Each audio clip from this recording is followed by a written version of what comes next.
ইয়ার 1954 একজন 25 বছর বয়সী মেডিকেল স্টুডেন্ট পুরা বিশ্বকে ভুল প্রমাণ করে এমন এক ইতিহাস গড়েন যা বদলে দিয়েছিল অসম্ভবকে দেখার দৃষ্টিভঙ্গি।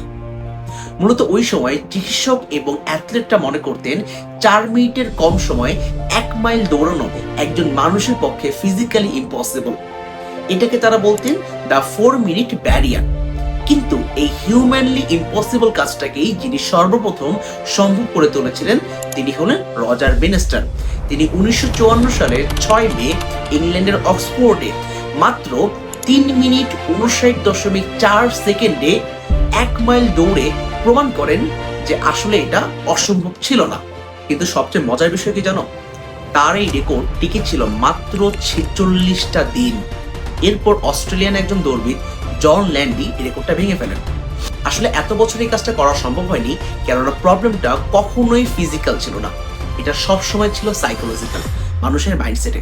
যখনই একজন এই অদৃশ্য দেওয়ালটা ভেঙে ফেললো তখন বাকিদের কাছেও এটা একদম সহজ মনে হলো।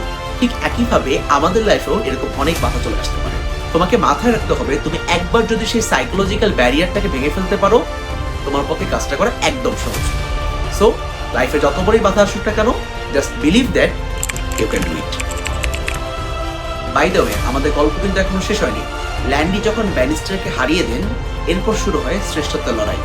এই দুই কিংবদন্তি একই বছর 7 আগস্ট কানাডার ভ্যানকুভারে পরস্পরের মুখোমুখি হন এবং এই ঐতিহাসিক রেসের নাম ছিল দ্য মিরাকল মাইল।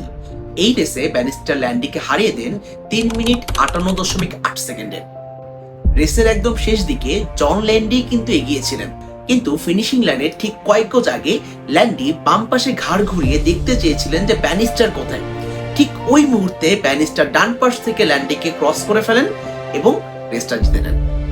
এরকমই আরো ইন্সপায়ারিং ভিডিওর জন্য ফলো করতে ভুলো না কিন্তু। ধন্যবাদ।